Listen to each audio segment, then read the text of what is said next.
All right, Kaylyn. Hi, Kaylyn, where'd you grow up? Where are you from originally? I am from Cape Coral, Florida. They call it Cape Coma, land of the newlywed and the nearly dead. And it's a very boring, touristy place. Both my parents were a part of my childhood. My parents were married. They divorced when I was around 4 years old. And I have two sisters. One is 16 years older than me, and one is 2 years older than me. How would you describe your childhood? Chaotic, stressful, traumatic. Um, my dad was a lifelong recovering addict, so that was interesting as a child. A big portion of my childhood, he was in recovery. When I was born, well, actually, when I was in utero, which is relevant later on, my mom was told by the doctors that I was going to have Down syndrome. So she scheduled an abortion because she was like, I can't live with a kid with Down syndrome. So luckily, they did genetic testing of my father, and the results came in before the abortion. And she was told that I actually have a chromosomal disorder, which I inherited from my father, so that it wouldn't affect me. It just would affect me reproductively later on, potentially as an adult. So she thankfully did not have an abortion. My mom always said growing up she didn't know if my dad would come home on payday or not, or if he would just go out to the bar and spend all his money on booze. Mm. And I don't really have any memories before like 7 years old, other than like two major events. But my mom was also an alcoholic, but she was really a closet alcoholic. She liked to come home after work, make dinner, and then go in her room and drink a box of wine. So she wasn't like a super affectionate parent, but she was stable. Like she was a rock for us because she really wanted to protect us from, our dad. And I will say that for the fact that my dad did a lot of horrible things, that he never did like drugs around us. We never saw him drink. We never saw him do drugs until I was much older. So my parents got divorced when I was like 4. I didn't see my dad for about a year. Um, and actually, I didn't know until I started watching your channel and hearing stories from a lot of people who had been sexually abused by their parents, that then I started having memories come back of. Um, I think that was part of the reason why my parents got divorced. Though I feel like my mom just buried it. Like my mom was really good at repression and just moving on. There, So there were things that happened to you. yeah, yeah. I used to have a lot of nightmares about my father, and my sister and I did as well.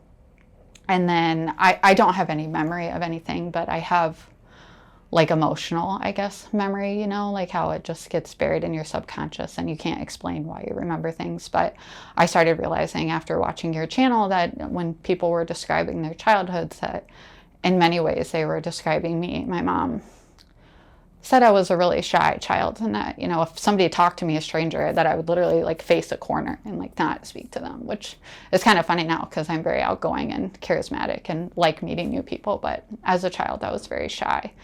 I didn't see my dad for about a year, and I think that was because of things that had happened. And there was an event where my dad came home drunk, and that's the only real memory I have of him when my parents were still married.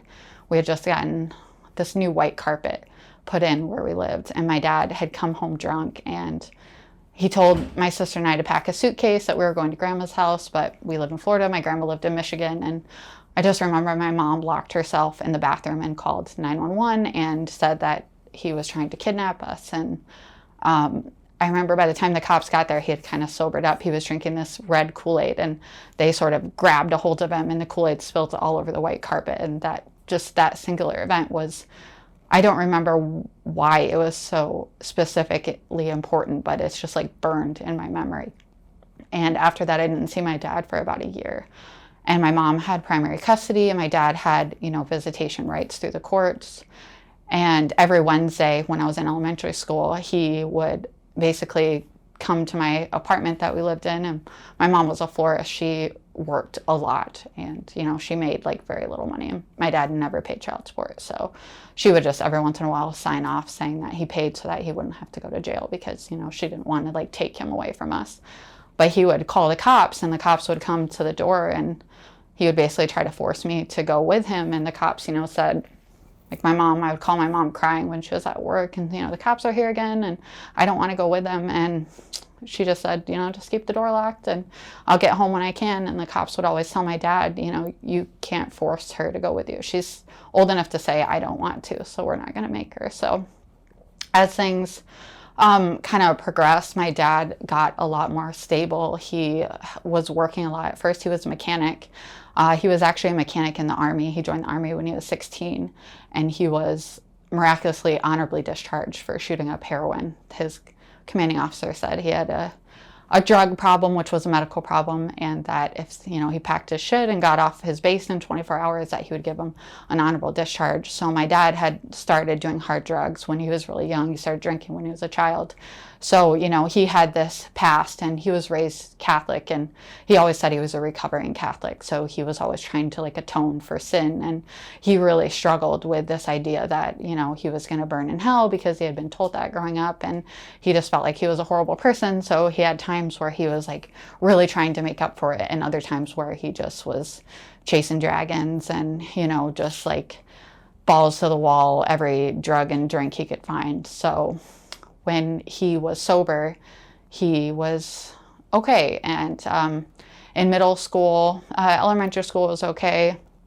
I started seeing him more. And then in middle school, things were pretty good for a while. My dad was in AA, so we spent a lot of time, my sister and I, going to AA meetings and, being around people who were in recovery. And that was actually not a normal thing for children to, sit in the back of those rooms and hear all of these adults talk about these horrible things that they had done during their disease process. And it took me a lot of years to realize that they weren't lying when they said addiction is a disease. My dad had a dopamine deficiency in his brain, and he had brain chemistry issues. So he, when I was little, I always asked my mom, why couldn't he love us more than, the drugs and the alcohol? And I just wanted that white picket fence.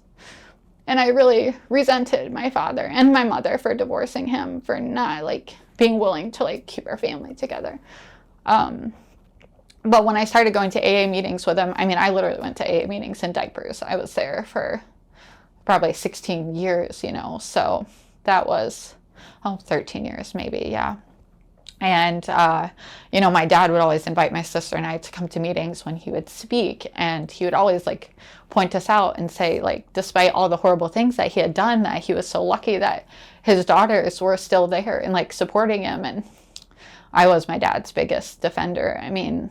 I wouldn't let anybody say anything bad about my dad. And my dad kind of used me as a therapist, when he was going through bad things in his life, because everybody else would leave and I would stay and comfort him and let him, cry in my lap and tell me how sorry he was. And I would tell him it's okay. Every time he messed up or did something terrible, we'll get through this, He got remarried for 5 years.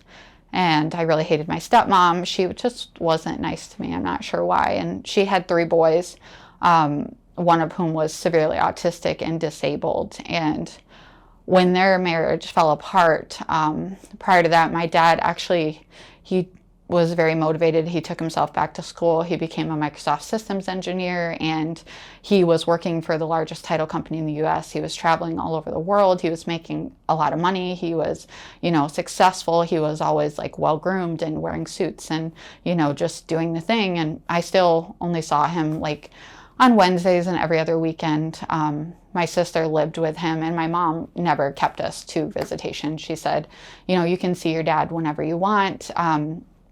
You just have to accept he's an addict and you're never going to change him. You can love him, but no, you will never, ever change him. And after my dad cheated on his second wife, they got divorced. And I remember he told me he cheated on her and he filed for divorce next day, and he never told her why, which I thought was just strange. It was just out of character for who my dad was. And I think looking back on it, that he had maybe started using or something had happened, because that just wasn't who he was. he wound up getting fired from his job. There was this whole story. I don't know how much of it was true, that his boss's son, who he was friendly with, planted cocaine in his car and got him fired. So he hired a really big shot lawyer and he sued his company, and he got a $100,000 settlement, which was his salary. And giving $100,000 to a recovering addict. I mean, you're never not an addict once you've been an addict. So that was really horrible for my dad. And at that point in time, my dad started displaying more psychiatric issues, which had obviously probably always been there, especially from, altering his brain chemistry with all the drugs that he had done when he was younger. He was eventually diagnosed with bipolar, manic depressive, and schizoaffective, which has schizophrenic tendencies. He was dating a woman who he met in AA, and they just started going crazy, just spending money. And then he wound up dating another woman who my sister and I really were hoping that he would marry. At first, I really liked her. And then I found out later that she had actually got my dad started back on heroin. And so I didn't know that. He was never using around me, but he was, I guess they were shooting up, in between their toes and stuff to hide the tract marks. So eventually they split, and my dad just really went down the toilet. Actually, while he was dating her, it was in the aftermath of Hurricane Charlie. My dad had taken all of us over. She had a son, to her sister's house, and he was going to go back to her house and check on the dogs and, just make sure things were okay. And he called me. Her sister was a lesbian, which I'm like totally supportive of that. But as a child, I was probably 11. I had never met anyone that was, gay. So I was already a little confused because nobody explained anything to me. I was very sheltered in that way. And then he called me and he said, I'm leaving. Don't ever call me ever again. Get back to your mom's house. So I didn't know that he had been using heroin. So he actually stole her safe, which was filled with narcotics, and he was just racing for the Florida-Georgia line.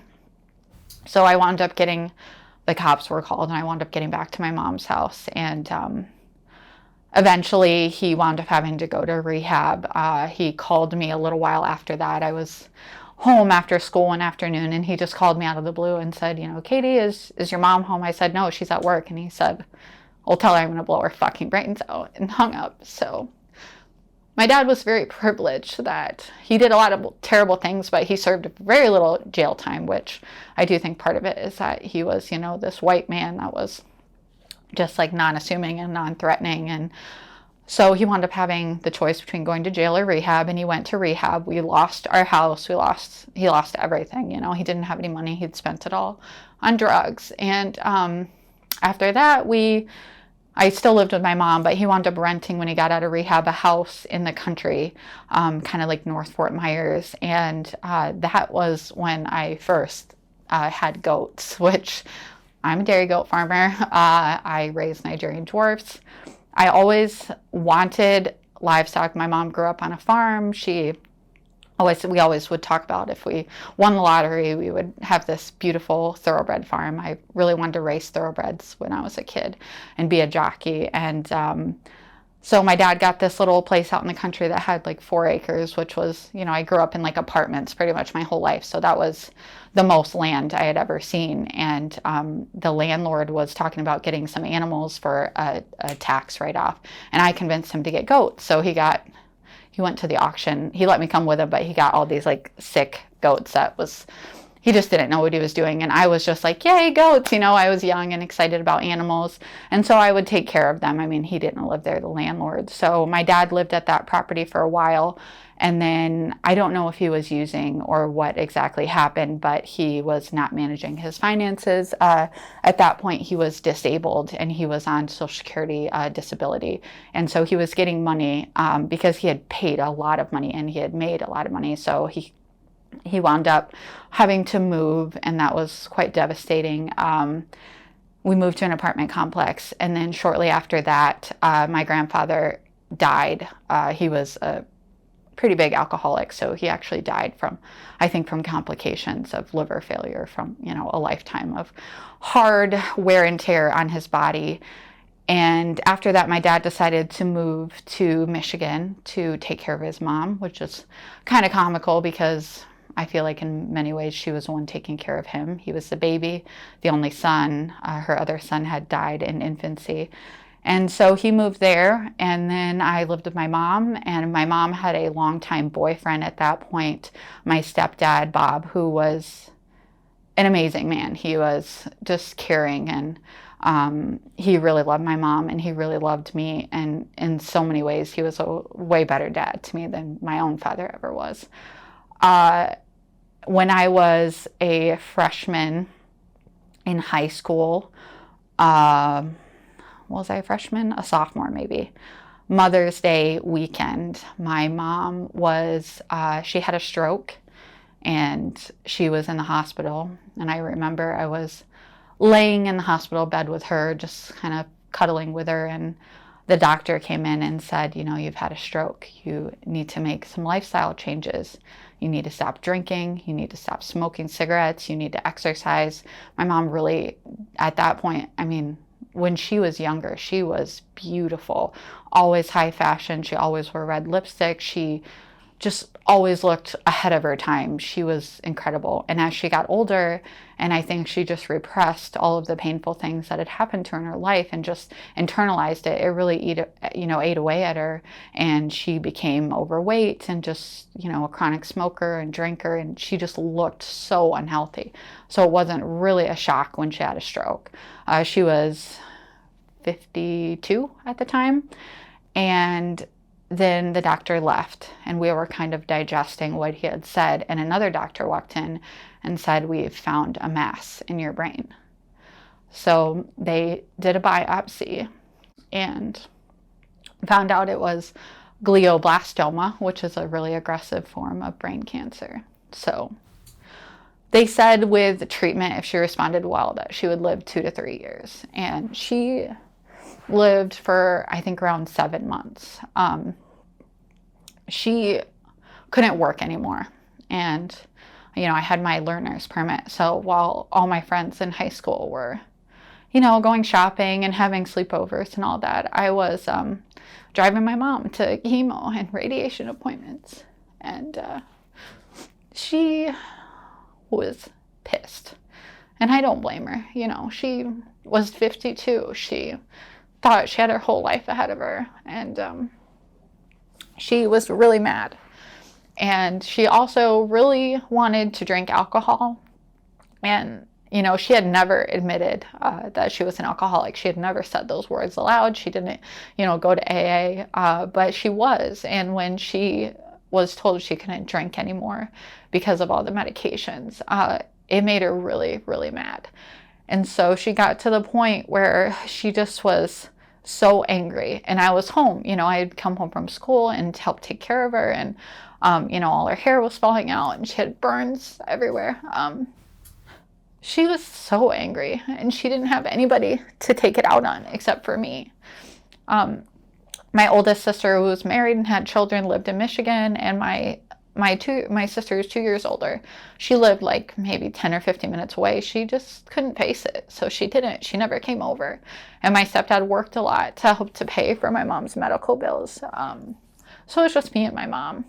And she got to the point where she told me every single day, she would scream, "I hate you."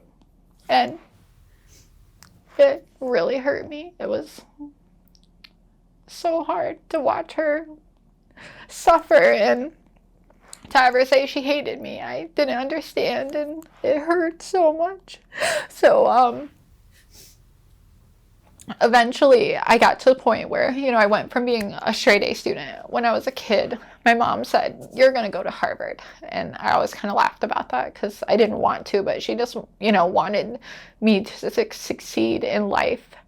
I started failing school. I didn't care, life had no joy. It was so dark. And finally I tried to commit suicide, and my mom didn't care at all. And I just couldn't. One day I was like, I can't do this anymore. So I called my dad, who lived in Michigan, and I said, "Dad, I want you to come get me. I want to move to Michigan. Mom it's tormenting me, and I can't do this, and I'm failing school. And the one thing that my mom wanted for me in life was to do well in school. And so I just made the decision to move. My stepdad was beyond angry. He told me I was making the worst mistake of my life, and that, he would never talk to me ever again. And my mom, she just wouldn't speak to me. And actually, my dad, on the way down, he drove down from Michigan. He called me, said he was in Atlanta, and then he disappeared for a week. And I thought he was dead. I didn't hear from him. And actually, he had gotten into 2 car accidents in one day, and he woke up. He had been, I guess, in a coma in a hospital in Atlanta because he had taken too many meds, and he had gotten a fender bender, and then he wound up totaling his car. So eventually he had to fly back to Michigan, buy a new car, and then he came back down and got me.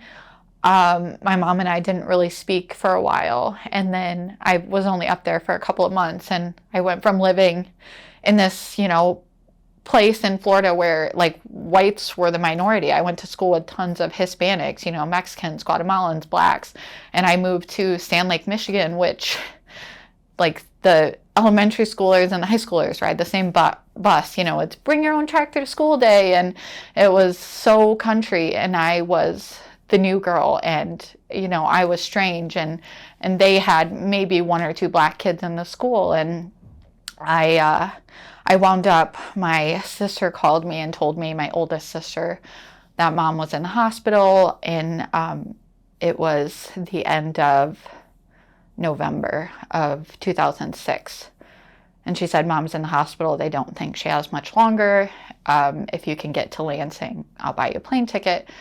So I went with my sister. We flew down to Florida, and that was the first time I had seen my mom since I had left a few months earlier.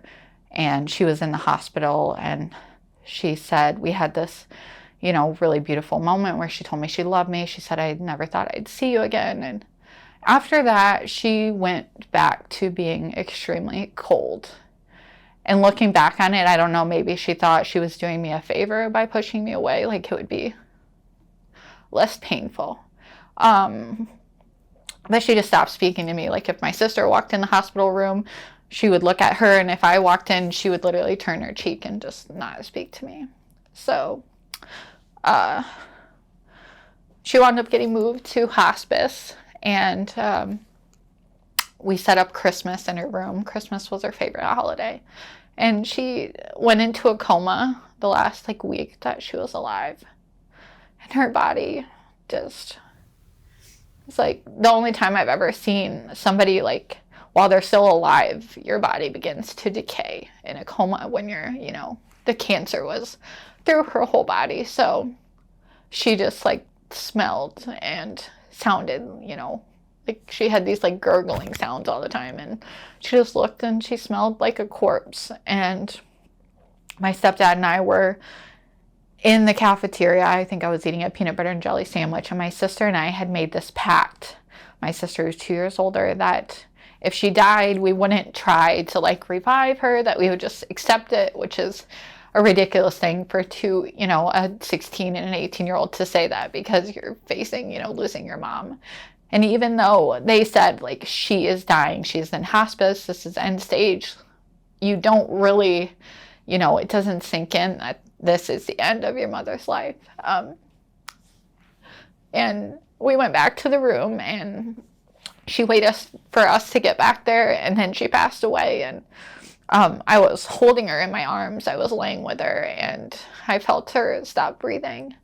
And I just demanded that they bring doctors in. I screamed, she has a heartbeat, she's still alive. But she wasn't. So I wound up having to go back to Michigan because I had missed so much school being down there. And my sister actually miscommunicated, and I don't know if it was intentional or not, but she and I have never really gotten along. She miscommunicated the date of the funeral, and I was told by my school that if I missed any more school that I would have to repeat my junior year. And my one sister had dropped out of high school and gotten her GED, and it just crushed my mom when she did that. So I was like, I am not repeating my junior year of high school. It would kill my mom. She would roll over in her grave. So I didn't go to her funeral. And then I found out like the next weekend that her funeral was on a day where I could have actually attended and not missed school. So that was something that took me a lot of years to like, come to terms with the fact that I didn't have the closure of her funeral. Why do you think your mom was so cold to you at the end? I really don't know. I think she had a lot of rage and she didn't have anyone to take it out on. Was she like that throughout your life? No, never. She was never like that. She was loving. She was like not super emotional, but was always loving. So it was, and she was only like that towards me, not to either one of my sisters. So I'm not sure. I spent a lot of years wondering why. And my aunt speculated, who was very close with her, maybe she thought pushing me away would help me to cope with it, but it made it much worse. And my sisters didn't understand because they didn't have to live through it, why I had so much, hurt and anger at her death, because they weren't there. It was just me. So after my mom died, one of her dying wishes was that neither one of her ex-husbands be at her funeral. And that really tore my dad up because they were married for 10 years. They had 2 children together. And I think it was like the biggest, F you to him ever in his mind. My dad was really good at making everything about himself. And so he really went off the deep end after she died.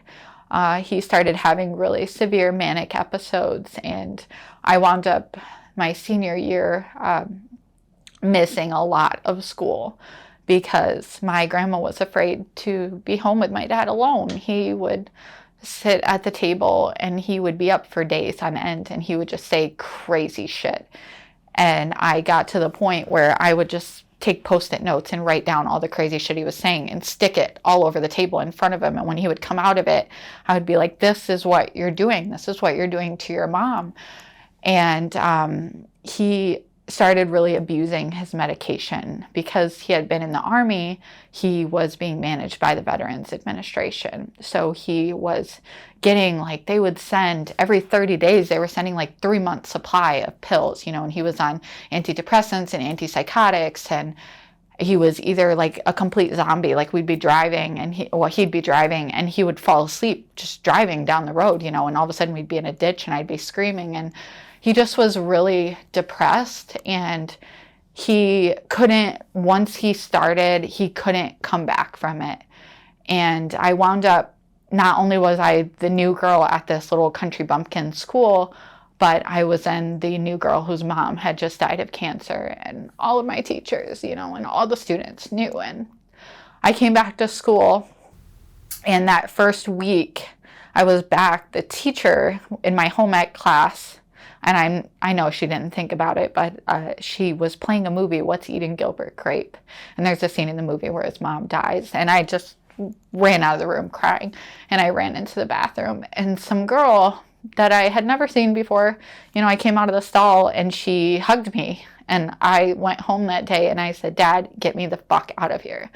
I cannot be this new girl whose mom died of cancer. And everyone knows, it's too much. So I had my dad move me into the city, into a suburb of Grand Rapids, Granville, and I went to school there, and it was a fresh start. It was a huge high school.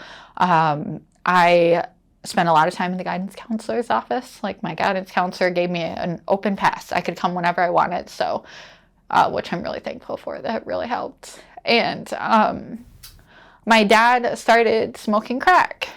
I don't know how or why. He met some lady named Esther and he started smoking crack my senior year of high school, and he said he was going to his crack dealer's house 5 to 7 times a day. And at one point he drained my bank account. I received money because my dad was on SSI. So I was getting close to $800 a month that I was just saving, to buy a car or whatever. And he took all of it and he spent it on crack. And we had this huge blowout with the police came to our house. My dad, when I found out he was smoking crack, I followed him. He was walking to the liquor store to buy beer. And I followed him to the liquor store, and I went in there and just berated the poor person who was working there, and said, if that man ever comes in here again, you will not sell him alcohol. He is an addict. And I followed him home. He tried fighting me in the driveway, and we lived in this little, suburban neighborhood. And we wound up, the police got called. I think the boy I was dating at the time, his mom called the police because she was scared for me. And I just remember we had a German Shepherd, and I had put her in the car outside with the windows rolled down because she was very, very protective, and I didn't want the police officers to get hurt. And the police officers were, trying to get him to go with them. They had called an ambulance, and they said, we'll get you some help, which my dad, he just had such a knack of not getting into trouble for, things that most people would go to jail for. They always offered him an alternative. I don't know why he had such luck. And he said, I need to take a piss. And they're like, you're not going anywhere. They were standing in our living room, and he goes, fine. And he goes to just whip his penis out and pee on the living room rug. He's like, well, I guess I'll pee here. And they tased him. And he got up again, and they tased him again. And then I think they tased him once more. And it was just this chaos unfolding. And my dad was screaming, and my German Shepherd was in the car, and she was just barking like crazy. And my dad was screaming, kill, Jesse, kill. And she was just, slobbering all over the window and smashing her face against the glass. And they dragged him to the ambulance. They had paramedics sitting on top of him. He was cracked out, and who knows what else, at that point, maybe he was on something else. So they strapped him to the stretcher. They took him to rehab. And I don't remember how I found out. Maybe I talked to him on the phone when he was in rehab, and I was like, I want to know who this person is that introduced you to crack, because I'm going to go find them. And I was 17, and he said her name is Esther. She lives here. I mean, he should have never told me that. She lived in an apartment complex down the road. He said, but, don't go over there. I mean, her son is in a gang. They are serious. It's not safe. Don't go over there. Well, I instantly marched over there and started beating on her door, and she wouldn't answer. I started screaming, obscenities and everything. And then a little girl opened the door, and she said, my mom's not here right now. And I told her, you better tell your mom to come out here right now, or I will make sure that CPS takes you away. And I regret that for the little girl, but I was traumatized. I was horrified. And, I didn't have any money. I didn't have any food. And my dad was in rehab for 60 days, I think. So, she didn't come out. Esther never came out. So I eventually went home, and, I visited my dad in rehab. I did that a lot of times in the period that I lived in Michigan. My dad was in and out of rehab, and he would hear voices, telling him to kill family members and things like that with his schizoaffective. So I just, went through those 60 days. He came home. He wound up going back and living with my grandma back in that small town in Sand Lake, and actually left me when I graduated high school, the apartment, which the lease was paid, for a while. And I stayed there for a while. I wound up going, after I graduated high school, by the skin of my teeth. I mean, I just couldn't find, hope or joy, or I just was so depressed. And my dad certainly didn't help the situation. And I couldn't help but think, my mom would have killed my dad for doing that to me, because she had always shielded me from him, from the darkest parts of him. And he lived with my grandma. I wound up, I went to community college for a year and had a 4.0. I got accepted into the University of Louisville's equine business management program, and I wanted to get into the thoroughbred industry that way. And I wound up going down there with my dad to Louisville, and we toured the campus, and I came back to Michigan. I met this thoroughbred farmer who had a breeding farm, and he sat me down at his kitchen table and said, honey, you need to find a new dream, because if you aren't born in this industry, you're never going to be anybody. You're never going to do anything. So find something else to do with your life. So then eventually I wound up just working. I was bartending. I was working as a waitress. I was just grinding. That's all I did was work because I needed to afford to live, and I was living on my own. I had, a boyfriend at the time who was, I had a habit of dating men who were projects for me, that whole daddy issue, finding men who had drug problems, criminal records, just somebody that I thought, I can save you. I couldn't save my dad, but I can save you. And that ultimately doesn't work out, ladies. Don't try that. It's not recommended. My dad very suddenly passed away when I was 21. He was over-medicated by the VA. He actually died from an overdose of 2 medications in his system that were counter indicated. And my sister called me, my oldest sister, out of the blue one day. It was July 15th.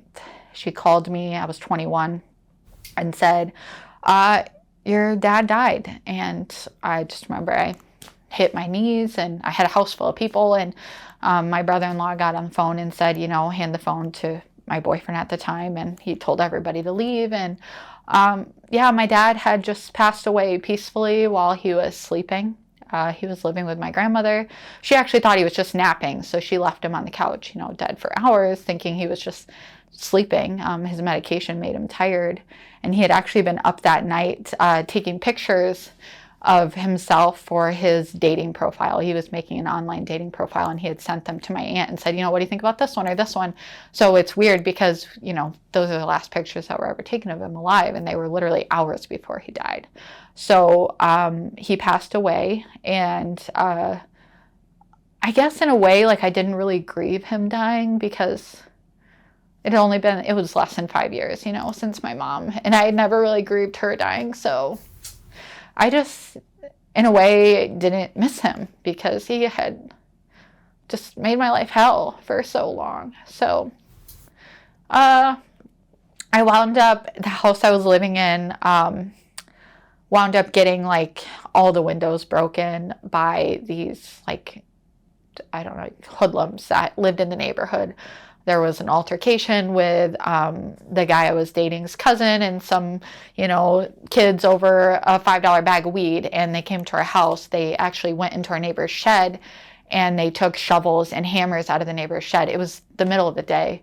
It was actually, we lived right next door to a little church, and it was during church service on a Sunday, and they came and they smashed all the windows in our house, and they the one kid was 350 pounds, and he destroyed both of our vehicles. He literally went from hood to windshield to the top of the car to the back of the car to the trunk and just jumped and crushed the vehicles. And I ran outside to see what was happening because I could hear all the glass breaking, and they just stomped me to the ground. And I was screaming for help, and there's 40 people that are standing outside of this church watching all of this happening, and nobody helped, which was kind of crazy. Actually, one kid tried to run over a teenage boy, and his mom was like, "Get back here right now," and they called 911. After that, I wound up selling, my boyfriend and I at the time, all of our belongings, and we bought this creepy stalker looking van that had a little bubble window, a black van, no, white van. Yeah, he painted it black eventually.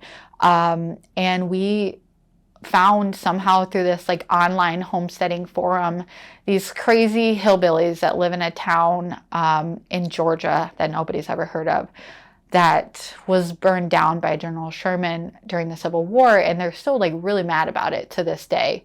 And we moved down there and lived in the woods with them for about 2 weeks and found out that they were batshit crazy. And we're like, oh my gosh, we have to get out of here. So I stayed in Florida for a while. We lived in the van on Fort Myers Beach. It was during spring break. I worked at a, bathing suit shop. And then we wound up driving to Utah where my aunt lives. Kind of called it a soul vacation. And it really made me realize that I had no purpose in life, and that I was so deep and darkly depressed that I had just been wasting my life doing nothing, just fucking around. And that was really hard for me because I wanted to have purpose. So we came back to Michigan, and within actually a few months, I started working in the medical cannabis industry. I'm managing an office there that did medical cannabis authorizations. And at that time, the physician that worked with the office, he was a brilliant medical doctor who specialized in cancer pathology and research. He wound up investing in this business idea that my boyfriend and I at the time had to start up this giant retail store that specialized in like festival gear for, people who go to festivals, people who rave, light up hula hoops, all of that. So we opened this huge store called Reality in Grand Rapids, like in this really fancy building, prime real estate in Easttown in Grand Rapids. And that really didn't pan out.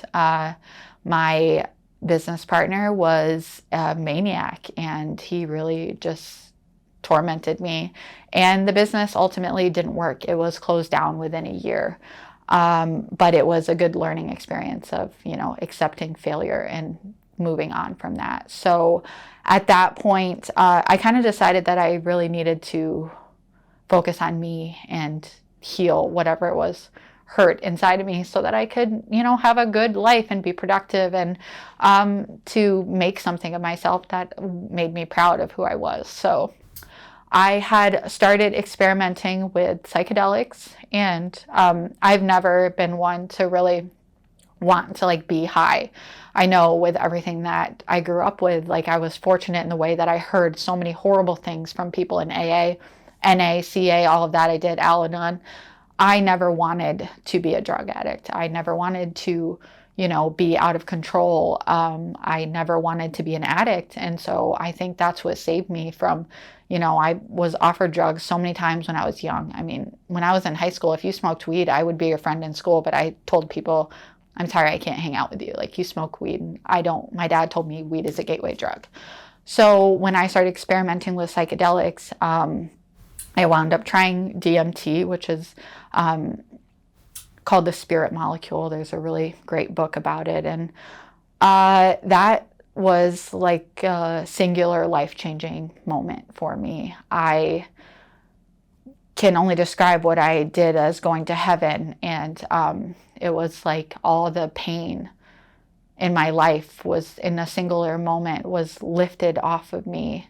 And I was free of pain, and I was so joyful, and I felt alive again. And after that moment, I totally changed my life. I got out of the relationship that I was in. I just started working and grinding, and I didn't hang out with anybody that wasn't good for me or didn't have anything positive to offer my life. And that was a really good time in my life. I really was focused on physical and mental and spiritual health. And I had spent my whole life believing when you die, that's it. There's nothing.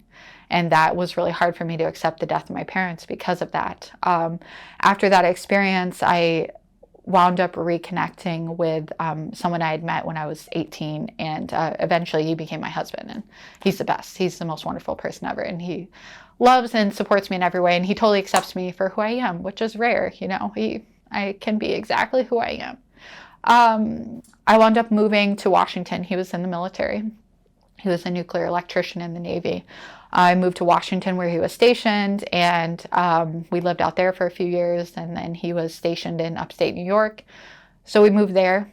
We got married, and because I had that chromosomal abnormality, I did preconception genetic counseling in New York because I was told that I would have a significant risk of miscarriage and children with birth defects. So I did that counseling ahead of time, and they basically took a blood sample. They compared it to a database of genetic, known chromosomal abnormalities. And they came back and said, we could only find one case of a child who had an unbalanced, I have what's called a balanced reciprocal translocation. So two sets of my chromosomes, the pieces are swapped, but the pieces are still even. So that's why I don't, physically, there's nothing wrong with me. In an unbalanced translocation, if the pieces are uneven that are swapped, then you may have, significant genetic physical defects. So they came back and said we could find one child who had an unbalanced translocation that matched yours, and they only had an auditory defect. So we anticipate that your chance of miscarriage is like 7% higher than a normal woman of your, age and health. So that was pretty good. That was actually really surprising. I expected it to be way worse. My husband and I tried to get pregnant. I had a couple of miscarriages, and then I got pregnant with our daughter, Ellie, who is going to be 5 in September. And she's like the most amazing, beautiful. We don't deserve her. She's special. She's so beautiful. Moved back to Michigan. My husband got out of the service. I was pregnant at the time, and we bought our farm. I had told my husband when we were dating, I wanted to have a farm my whole life. It is a dream I will never let go of. And if you aren't willing to build me a barn someday and let me put a horse in it, then find somebody else, because I will not give up that dream. It's a core part of who I am. I've always felt called to the farm. So my husband actually grew up on a farm. His dad is like a second or third generation dairyman. He milked cows for 40 years. And actually our farm that we bought is like 3 miles away from where my husband grew up. So we moved back to Michigan. We bought a 10-acre farm, and I was pregnant. We had Ellie. When I was pregnant with her, I wound up having a high-risk pregnancy. I was overseen by maternal fetal medicine. They said she has, they kept telling me a bunch of stuff was wrong with her, but none of that turned out to be true. She had something called a pleural effusion, which is fluid in both sides of the lungs.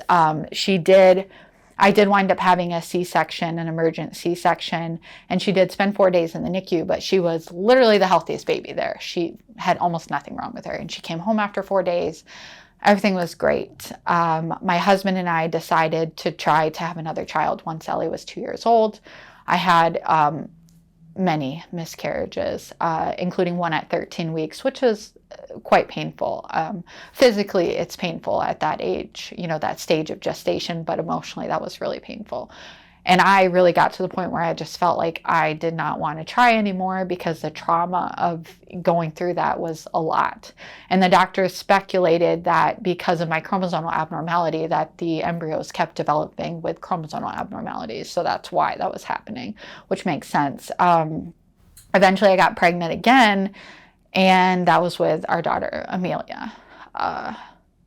I made it to the second trimester. We waited to tell people because we assumed that this pregnancy would be like all the others that didn't, make it. We went to the doctor. I had my ultrasound. They said the baby has pleural effusions, which we just assumed was like with Ellie, was very minor. They said you have to go to maternal fetal medicine. Their ultrasound equipment is significantly more advanced, and do, full ultrasound there. I went by myself. My husband was working, and he works a lot. He was like, if you're fine going by yourself, I just assumed they would say, yep, there's a little fluid in the lungs, that's all. That was not the case. The doctor came in after the ultrasound, and she said, your baby's really sick. I had never heard of it, but she had a condition called hydrops fetalis, which means that there's fluid in 2 or more parts of the body. So she had fluid in both of her lungs, but she also had fluid in her abdomen, and she had fluid around her head. They told me that it was a less than 10% chance that she would survive. So that was very difficult to hear. I had to have ultrasounds pretty much constantly throughout my pregnancy. And because of my chromosomal abnormality, I'm quite the intrigue with the maternal fetal medicine specialists. They really enjoy that kind of stuff. It's their area of expertise, and there just aren't many people who know they have a chromosomal abnormality, let alone people who find out when they themselves were in utero. So when we went through that, I felt like this baby's going to die. I mean, they told me she would. And my husband, was just like, don't give up on her. If she's going to fight, like, we'll fight. I wound up I had 3 abdominal surgeries over the course of 2 months, ultimately 4 with my C-section. We put shunts into her lungs to try to drain the fluid, which is an operation. They go in, they stab through your belly, and they put this little tube into the baby's chest to try to help the fluid to drain out. The first time they only had 1 shunt. They were like on shortage in the country. So they only had 1, but they really wanted to put it in because that fluid on the lungs is making it to where the lungs cannot properly develop. So we did that shunt surgery, I think, when I was 22 weeks pregnant. And then they got another shunt in a week or two later, and we did another surgery, and that second shunt failed, and it wasn't working, and the lung was still filling with fluid. So we decided to do a third surgery. And I mean, these are like, full operations, like my, abdomen's being cut open. And on top of that, I was dealing with polyhydramnios, which is an increase in amniotic fluid. So I would be at the grocery store, and all these ladies would be coming up to me saying, "You look like you're ready to pop. Are you due any day?" And I'm like, "I'm not due until October." And it was only July or August, and I was just huge because I had so much excess fluid. So I wound up having to have a number of amnio reductions, and they actually drained like a crazy amount of fluid out of me, but it just kept accumulating. It got to the point where they made the decision, obviously it was part of our choice as, my husband and I to make. They said they wanted to deliver her at 34 weeks because they were worried about her lungs. And, we met with a neonatologist in the NICU, and they said, technology is amazing. There are babies that are born so young. If we can get her in there, we have so many tools, and they felt like she was better off on the outside than in. So I had 3 surgeries, and then I wound up, I went to one of my OB appointments. I was going twice a week at that point to maternal fetal medicine in Grand Rapids. And they told me, like, this baby's doing so well, even though the shunts have failed. She actually had one that was lodged in her body, which they knew they'd have to surgically remove later on. They said she's going to be a miracle baby. She is beating the odds. And the whole MFM team of doctors was like so devoted to Amelia's case. I wound up having to be hospitalized the last week because of my fluid levels and everything. So I spent the last week in the hospital, which was hard. My husband had to do, my husband works like 40 to 60 hours a week, depending on what he's doing. He had to do all the farm chores. He had to do everything. And I had been on bed rest for most of my pregnancy. So he had already been doing all that, but it was a lot on him and on our daughter because, all of a sudden mom was gone and I was in the hospital, and I'd been so sick. We made the decision to do the C-section at 34 weeks. She was born. She was beautiful, looked perfect. She didn't look like a preemie. She just looked perfect. They brought her to the NICU. And we visited with her. I was in so much physical pain, not only from the C-section, but I had my abdomen cut so many times that they said it was much harder on my body because of all the surgeries I'd already had. And my husband made the decision to go home that night. We thought she was stable. And then the nurses were begging me, my own nurses, because I had surgery, to, go back to my room and rest. I hadn't slept in like 2 days, and I was a mess. And they were like, go to your room. We'll call you if anything happens. And I remember when I was leaving, my husband had already left. I said to the doctor, is she stable? Like, what's the scoop? And I'll never forget, the doctor said, "I think she's the sickest baby in here." And we were like, what the hell does that mean? Where is that coming from? They hadn't told us that there was anything wrong. So, there's babies who are born who are like 26 weeks, like 34 weeks. That's in today's, medical, what the technology they have, the ability to save premature babies. I called my husband. I went back to my room because I was so distraught. And, she had all the monitors, and she was so frail, and it's not like you could hold her or anything. So I went back to my room. I slept for like an hour and a half, and the NICU doctor called and said, "You need to come back here." So the hospitals are connected. So they took me back to the NICU. My husband came, and, they said, your daughter has pulmonary hypoplasia, which is a congenital lung defect, probably from all the fluid compressing her lungs. They were not able to properly develop. So she couldn't get oxygen through her body. So she was shutting down, her body was turning blue, and she had been born, she looked like a totally normal baby. So we wound up, we hadn't held her at all. And eventually My in-laws came, they brought Ellie so that she could meet her sister, who she had so looked forward to. My oldest sister came, and my in-laws, and then at one point, the neonatologist, the NICU doctor said, basically, I am begging you to hold your baby because she is not going to live. And, we want her to know love. And we were afraid if we held her, she was so frail that she would die. And, the ventilators weren't working, and they kept changing them. And they just said, there's nothing that we can do for this baby. We have done everything. Thank you, Mark. That we can. Please hold your baby. And we felt like holding her meant that we were giving up on her.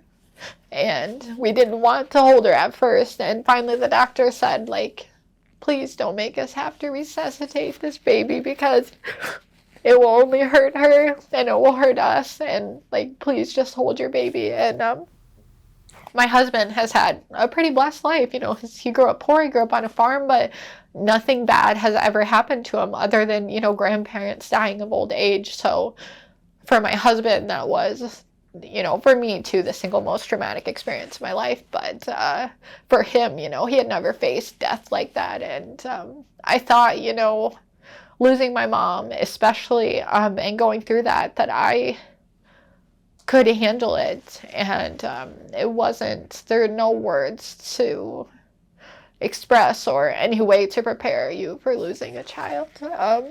So we held her. It was this whole ordeal because there were so many tubes and wires. She was still hooked up to the ventilators. So it took a whole team of people just to put her in your arms. And once we started holding her, her vitals really started to drop. And that had been our fear. So we held her for a while with the tubes and let my in-laws, my sister and Ellie hold her, and my husband.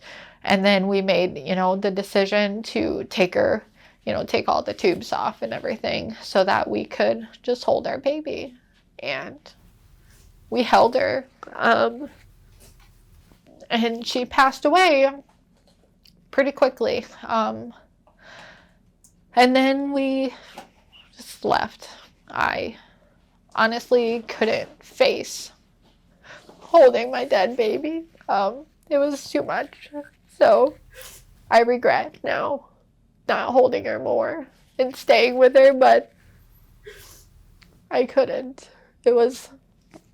And spiritually, I've come to the belief that the soul never dies. And so for me, it was just a corpse and, she wasn't there, and it was so heartbreaking.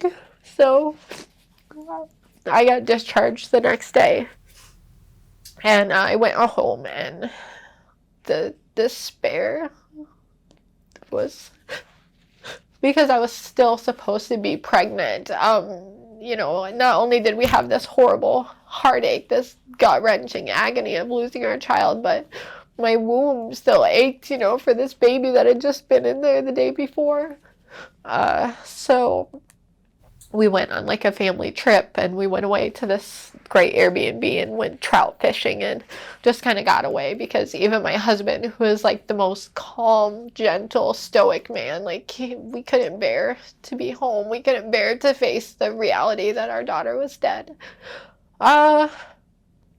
But life moves on, and I definitely went through a lot of dark moments after that for months of not being able to bear the thought of being alive anymore because the pain was so great. But I have an amazing husband, and I have a beautiful daughter who's still alive, and we love her so much. We're so grateful for her, and I just made the choice that I was going to move on and let go and try to rebuild, myself again. And How many years ago was this? This was in September. She was born on September 11th, and she died September 12th. Wow. So it's very fresh. I still have, a lot of pretty significant scar tissue from all the surgeries that I went through. And, my husband and I and our daughter, Ellie, we're all still healing. My in-laws, held a granddaughter that was dying in their arms. And it's not been easy for our family. But we're just moving forward because I ultimately, the reason why I wanted to do this interview is because I really feel like so many people get caught up in their trauma and just embrace being a victim, and not even intentional, and no judgment against them, because I mean, I know there's people who've been through really horrible things. I feel grateful that my life has actually been really blessed overall despite what I've been through. But I came to a realization when I was in my early 20s that healing has to be a choice. If you want to be whole, you have to choose that, and you have to do the work to heal. And that meant, you know, for me when I was younger, doing therapy, extensive therapy, and just deciding that I was not going to spend my whole life being a victim to bad shit that had happened to me, because I wanted to be whole. I wanted to have a happy family. I wanted to have a happy marriage. And now, you know, my husband and I, like, we, if anything, like, we just want to be good parents to the living child that we have. And we want her to always feel loved and safe and protected, and all the things that many times when I was little I didn't feel. And you know, we are just moving on, and that's part of life. And death is as much of a part of life as living is. And life is so short, it just changes in one moment. And if you want to be whole, you have to choose to be whole. And I know people will say, like, depression, like, is a, you know, a real physical thing, and like some people can't pull them out of it, but you do have to choose to move on from, especially from death. You know, people spend years of their life caught up in grief, and grief is just this like weight that suffocates you if you let it. But if you choose to be whole, if you choose to find joy and purpose, something as simple as walking outside. You know, I'm a farmer. I'm up early every single day, and I milk goats twice a day, and I do a crazy amount of physical labor. And Does that help you emotionally? oh yeah, I mean, nature is heaven to me. Nature is spiritual to me. And the goats, I mean, they're kind of like dogs, only more interesting. And that is peace and joy to me. And some days I do hate it because goats are jerks. But I really have found joy in something that I'm passionate about. And I think everybody needs that. And even if it starts, you know, something as small as walking outside and picking a flower, or, you know, looking at a beautiful sunset, like, you have to be intentional in the things that you do with your life, and intentional in the thoughts that you tell yourself. And that's not an easy thing to do, but if you really want to live a happy life, you do have to choose to do that. All right, Kaylyn. Thank you so much for sharing your story. Thanks for listening. I hope the rest of your life is smoother. I hope so too. It's looking good. You deserve it. Thank you. Thank you very much. Thanks, Mark.